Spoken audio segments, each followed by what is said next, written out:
Hello people of YouTube, Mishka Valhalla here. Today we're going to talk more on animism. It's my puppy. Come on. Oh, she's going to stay there. Oh, she moved. But anyway, in this video I wanted to touch more on animism, especially since I'm in such a beautiful area. It's totally breathing with life, which is totally one of the best ways to explain animism, is the breath of life existing within all things. I mean, that's a scientific thing alone, but when it comes to the spiritual significance of it in animism, everything around us has a soul or spirit per se, a consciousness. And she's adorable. But yeah, I wanted to first have us all look around and just notice how everything plays its part.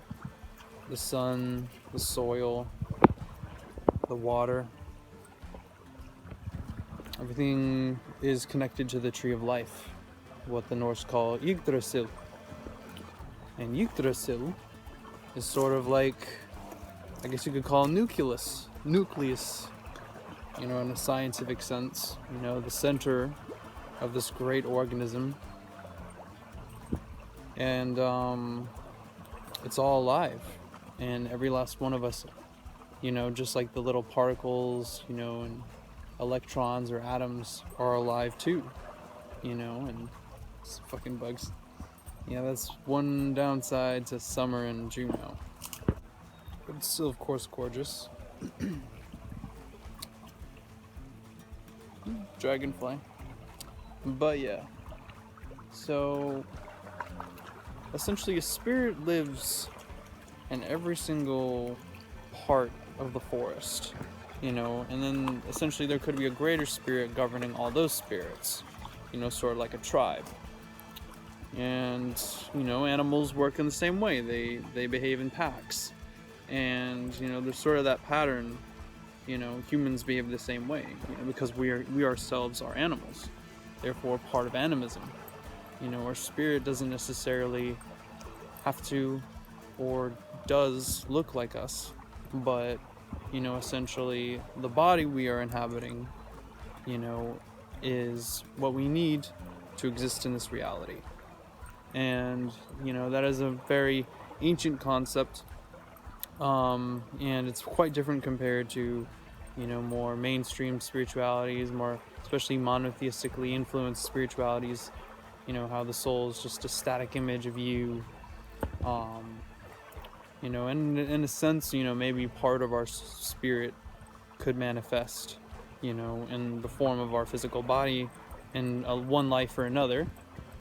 But that's why I also wanted to get in the subject of ancestor worship, and how the bones were very significant to our ancestors, since it wasn't just energy, or you could call the flow of life.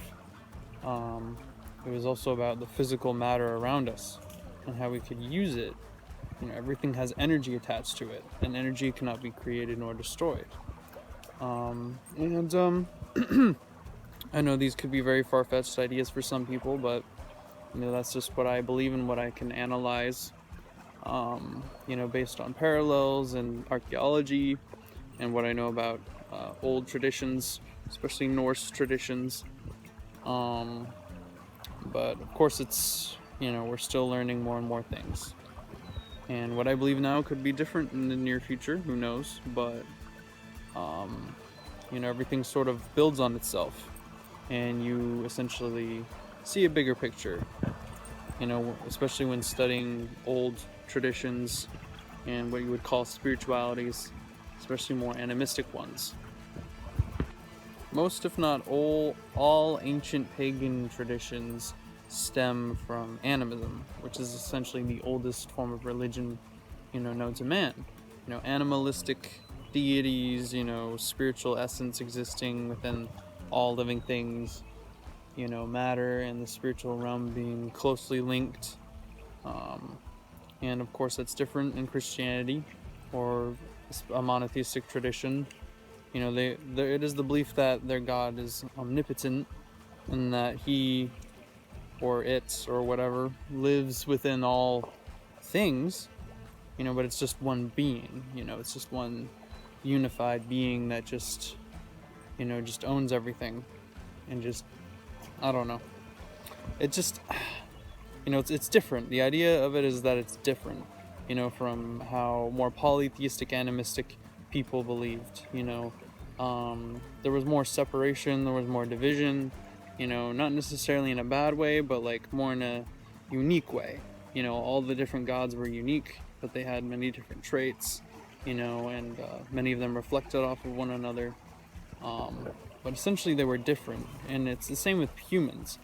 You know, like we can look around and we can see what we have in common, but essentially we are different as individuals, you know, right down to, you know, our very emotions. You know, we're not all the same.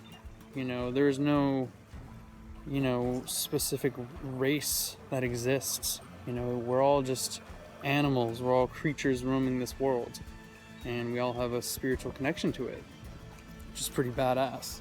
But, you know, again, that's the old tradition, you know, not the more new, human-centric, you know, new age spirituality, where humans dominate all, you know, where, you know, somehow we're the most intelligent beings known, you know, and I don't know, it's just, you know, it's not the same as how it used to be. You know, humans have always believed themselves to have an advantage, and we have had an advantage, but we weren't always humans. Now were we?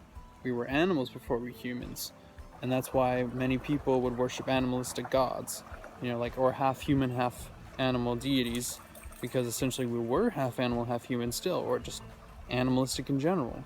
But we still had, even Neanderthals had a concept of religion, they had a concept of spirituality, a concept of something beyond the physical plane, you know, yet something that's part of it. And you can find that in archaeology. You know, it's no secret, but obviously people want to ignore things. But at the same time, you know, to each their own. Whatever makes you happy, and whatever makes you sleep at night. But, you know, the information's out there for those that look.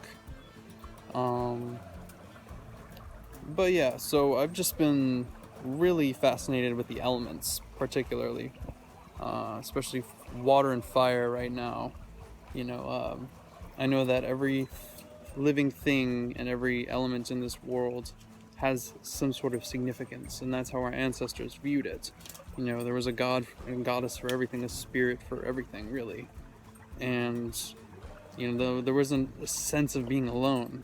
You know, there was just this huge sense of things constantly happening, especially in the forest. You know, the forest, in a way, to our ancestors was like a buffering zone between realms. You know, because the closer to nature you get, the closer to the divine you get, essentially. You know, the gods express themselves through the natural world. They don't express themselves through, you know, your Game Boy. Maybe they'll express themselves through numbers, maybe on your clock, or like, I don't know, maybe like a sign you see like on the ground, or, you know, just anything really. You know, you'll see signs everywhere you go, especially when you connect to a particular entity, or any entity at all. I mean, some entities wouldn't want to talk to you at all, but obviously that's why you're not talking to it. But, you know, that's the thing. It's old spirituality is very social. You know, like, I know in more monotheistic religions, you know, like, you gather at church, but like, you know, that's just a human thing. You know, we all gather, that's what we do, you know. And in a sense, but of course with polytheistic, you know, pagan religions, you know, they have more gods and more spirits to interact with, opposed to the monotheistic people who maybe they'd revere angels, or saints, but those were typically Catholics. They would typically just refer to Christ, their savior, or his father, their God, or, you know, the all-knowing God. But, you know, essentially, it's not as spiritually social per se as heathenry or paganism as a whole, you know, because essentially there's so many entities that you can interact with, and there's no demonizing, you know, there's no like limitation, The only limitation really is your own fear. You know, when a lot of people in general just typically allow their fears to eat themselves up, so it's unfortunate. But, you know, can't say I haven't been afraid before, because I have. We all have, but, you know, I believe the whole point of life essentially should be about conquering fear. You know, as much as it sucks, but you know, we can only do our best. But anyway, I just want to end the video here and say goodbye to everybody and the spirits of the land. Take care, everybody. Hail the gods, and please stay safe. And please stay tuned for future videos.